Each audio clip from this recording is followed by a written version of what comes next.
August, we asked you to help find an accused killer on the run. For weeks, you had police hot on the trail of James Henry Hampton, but he always managed to elude them. Then, 3 weeks ago, we updated Hampton's case. This time, his luck ran out. Hampton's life on the run ended here, in the intensive care unit of a Newark, New Jersey hospital.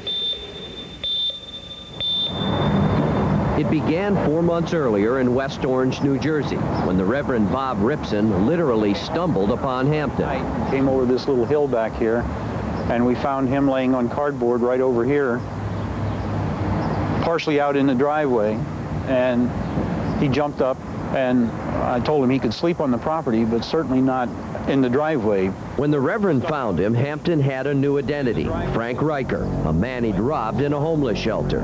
He showed us identification, so we came to know a person by the name of Frank, a person who was kind and gentle, and very industrious, polite, not someone with a record or wanted by the FBI. But in fact, Hampton was wanted by the FBI for the murder of Frances Keaton, a 54-year-old widow who was engaged to be married. The FBI says on August 3rd, Hampton broke into Keaton's Missouri home and abducted her at gunpoint. 2 weeks later, sheriff's deputies found Keaton's body at a farm 30 miles from her home. The same day the body was found, Hampton appeared in the Reverend's driveway and began a new life. He seemed to be asking for a chance to start over. There was no question that there was something in his background that he just really didn't want to discuss. It's not my nature to pry. Father Ripson and his wife took Hampton in and gave him this room in their own home. In return, Hampton became the church handyman. Nobody appreciated Hampton's help more than this man, the church sexton. He cleaned up around the church. He helped Father put the garbage out. He helped me put the garbage out. And he would, anything that he sees that needs to be done, he'll either ask or he'll do it and then tell you that he did it. On the days Hampton would leave the church rectory, he would tell the pastor he was going to look for work. But the New Jersey State Police now believe he was actually stalking another victim, 48-year-old Christine Sherman. She was killed in her family horse stable on September 15th. Authorities have traced the murder weapon back to Hampton. At least 3 times he came into my office and said, "Bob, I need to talk to you as my priest, not my friend." I knew he was trying to get up the nerve to tell me what was wrong, but he could never seem to bring himself to that. On Friday, December 18th, Father Ripson got a shocking clue to what Frank might have had in mind. If you've seen James Henry Hampton, call America's Most Wanted. And I flicked to Channel 5, and there was Frank's picture on the TV.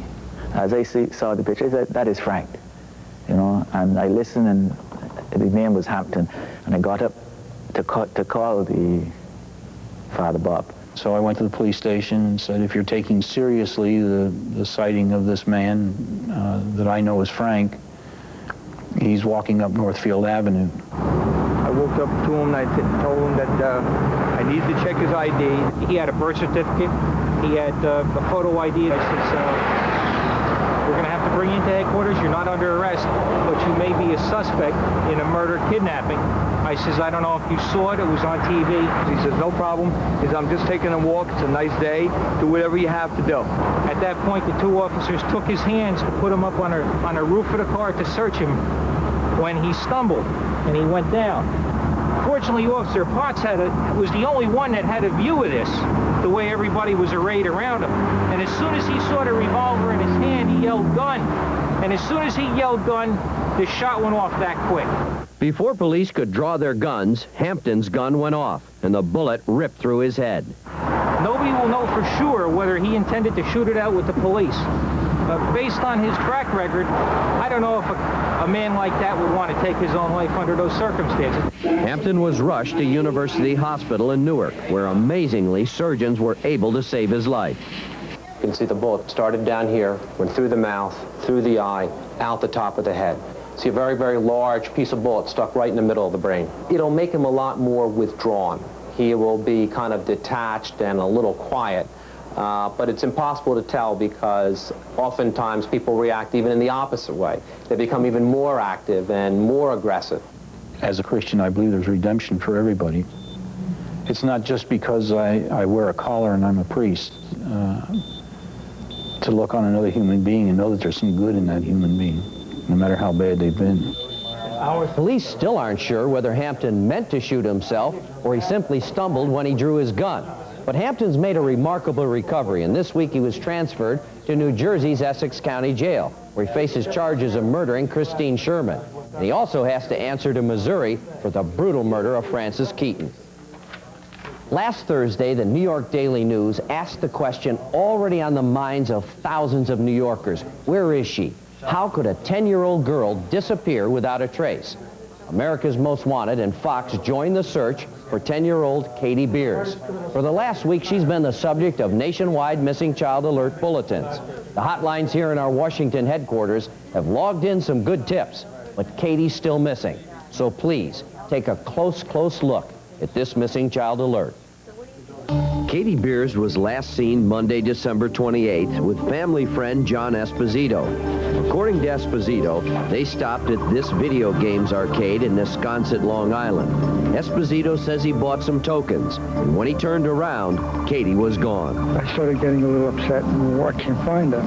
They paged her a couple of times. I waited, no answer. Later that afternoon, Katie's godmother says she received a phone call from Katie that police traced to this payphone. She says Katie was crying and screamed that a man was holding her at knife point. I just want my daughter back. Please bring her back. Katie has a light complexion and a small scar on her right cheek from recent surgery. She was wearing a white shirt with black Scotty dogs on it, a blue jean skirt, and black boots. If you know anything about Katie's disappearance, please call 1-800-CRIME-93. Son, what do you think of when you think of Florida? Florida orange juice and me, right? No,